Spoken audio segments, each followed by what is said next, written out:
bordent les côtes bretonnes ou les côtes marocaines, la mer est toujours la mer. C'est le même éternel mouvement, la même houle infinie dont parlent depuis l'Antiquité les poètes et les marins. C'est toujours cette immensité aux couleurs changeantes que drainent chaque jour infatigablement les filets des pêcheurs. Quand le soleil se lève sur les eaux marocaines, les chalutiers au large de Port-Lyautey, de Casablanca, de Safi ou d'Agadir arrivent sur les lieux de pêche. Le premier coup de sonde correspond au premier soleil, car on a levé l'ancre dans la nuit noire, on a navigué sur les eaux sombres, et maintenant dans la lumière dorée qui s'affirme à chaque seconde, c'est comme une sorte de récompense qui vient avec la pose de leur filet à ce groupe d'hommes attentifs sur leur bateau, dont le visage porte la marque de races différentes, français, espagnols, portugais, marocains, mais qu'unit une passion et un métier, la mer.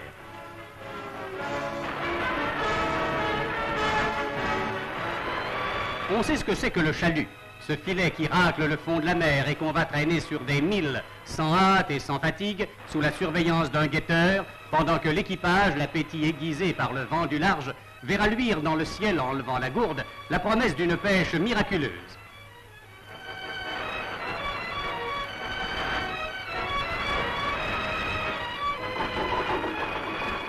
Après 3 heures de marche lente pendant lesquelles on a traîné ces filets, qui, hors leur nom général de chalut, portent selon les mers des appellations différentes, traille chez les Boulonnais, drague chez les Gascons, gangui en Méditerranée, vient le moment de la remontée, moment toujours un peu émouvant, car nul ne sait ce qu'on ramène, et c'est quand même la chance et la vie du pêcheur qui monte du fond de la mer avec la charge du filet.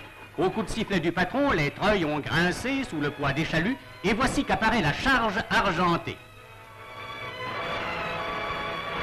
Aujourd'hui, pageot et calamars sont les plus nombreux, mais c'est en sardines principalement que la mer offre ici des ressources inépuisables.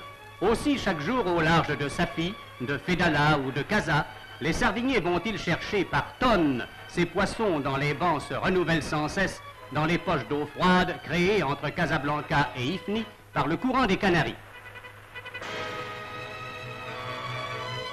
Pour la sardine, comme pour les différentes sortes de poissons qui foisonnent ici, les méthodes artisanales de la pêche marocaine s'avéraient inefficaces pour donner à l'industrie de la pêche la place de choix qui lui revient dans l'économie marocaine. C'est pourquoi l'administration a commencé à mettre en œuvre les méthodes rationnelles de la détection scientifique pour faciliter son essor. À bord d'un navire spécialement outillé, un organisme national, le Comité océanographique marocain, réunit par sondage et prélèvement les indications sur la salinité, la température, les présences planctoniques qui permettront de fixer la proximité de telle ou telle espèce et de suivre les itinéraires de chaque sorte de poisson.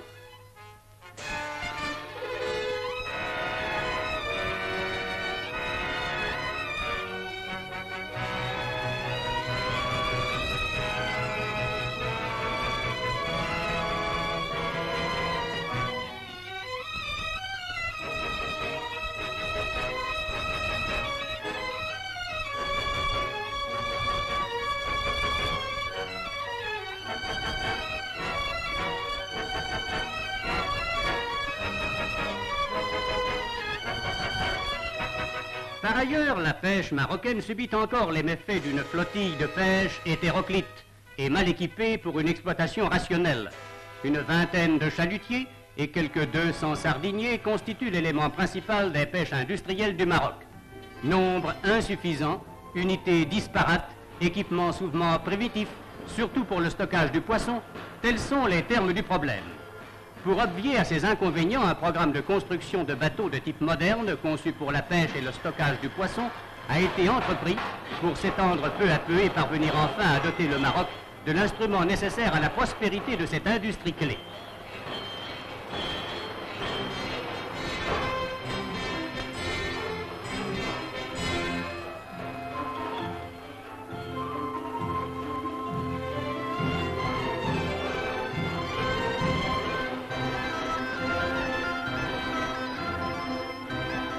Ainsi se présentent les bases d'avenir des pêcheries marocaines. Une mer pratiquement inépuisable, des méthodes encore artisanales en voie de rationalisation, un équipement défectueux en passe de s'améliorer.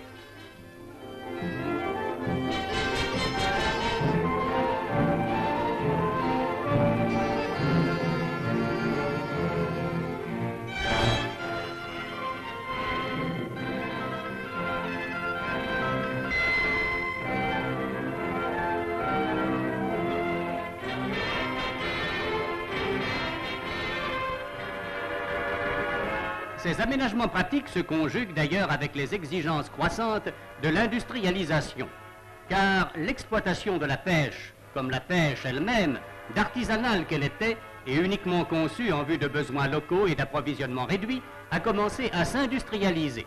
À Safi, à Fedala comme à Casa sont nées d'importantes conserveries qui s'efforcent de répandre le nom et le renom des pêcheries marocaines.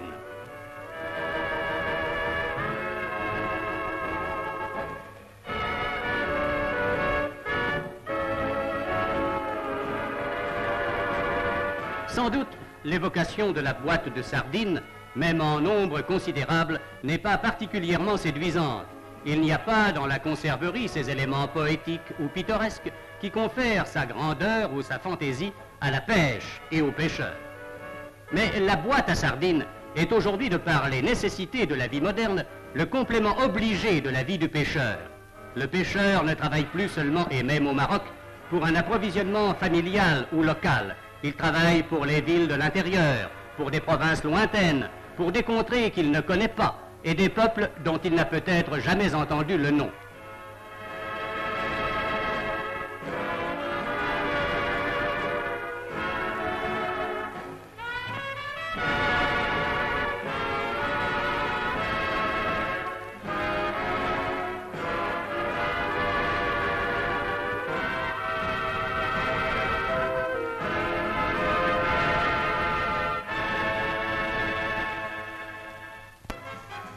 Mais cet élargissement de la faim n'enlève rien à ce qui a toujours été la vie du pêcheur, à sa peine et à son plaisir.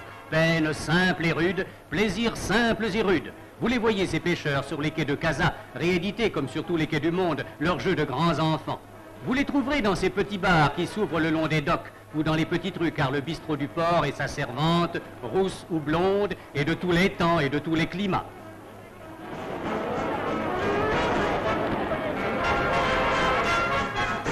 Vous les reconnaissez, jouant devant le rideau ajouré des mâts et des vergues, le rôle d'éternelle patience de ravaudeuses sur leurs filets déchirés.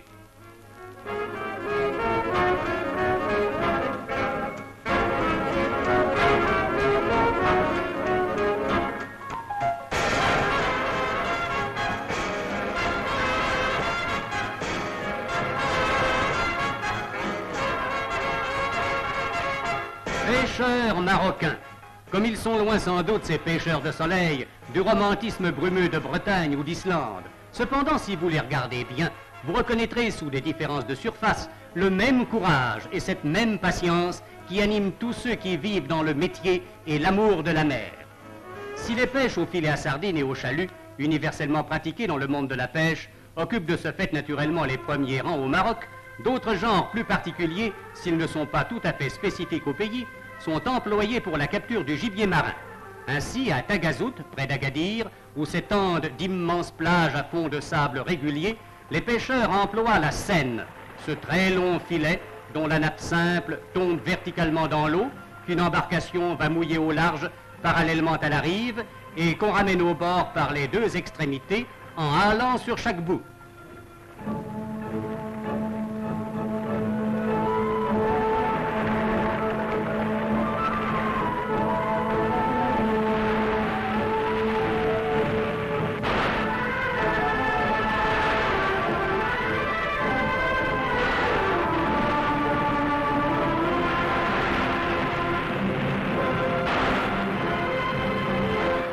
La pêche à la senne ramène surtout au Maroc les plantureuses ombrines qui naguère prenaient le chemin des villes à dos de chameau, mais qui maintenant sont conduites par camion jusqu'au marché ou jusqu'à la conserverie voisine.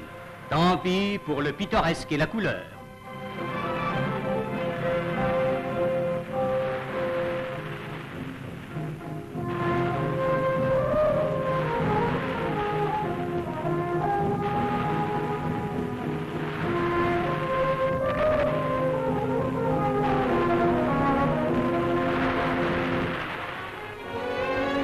Comme pour les sardines, des conserveries se sont établies pour le traitement des poissons de grande taille.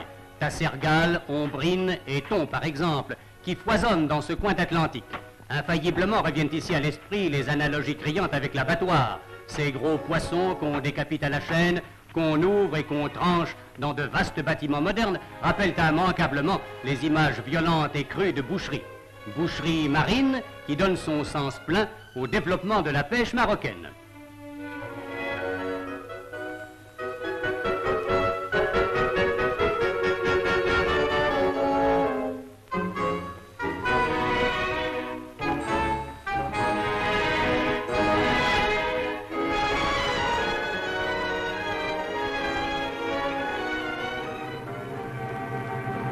Agadir, qui reste dans la mémoire comme le nom d'un détail historique, est sur la côte de l'Empire chérifien de par sa situation, sa population de pêcheurs, la présence nouvelle de ses conserveries, comme une sorte de capitale du sud de la pêche. Elle détient aussi dans ses eaux l'une des deux madragues du Maroc.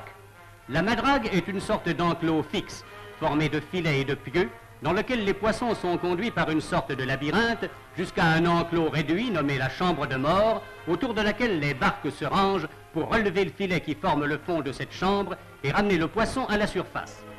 Cette pêche, bien que nouvelle au Maroc, était autrefois très courante en Méditerranée et sur les côtes atlantiques d'Espagne et du Portugal.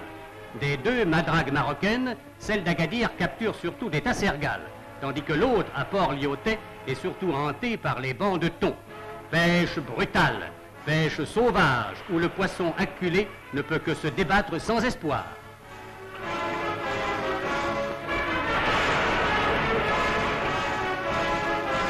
Et peut-être cette pêche à la madrague est-elle le vrai symbole des pêcheries marocaines. Sous un ciel de feu, sur une mer tiède, dans une frénésie de mouvements et de couleurs, et dans le miracle de l'abondance.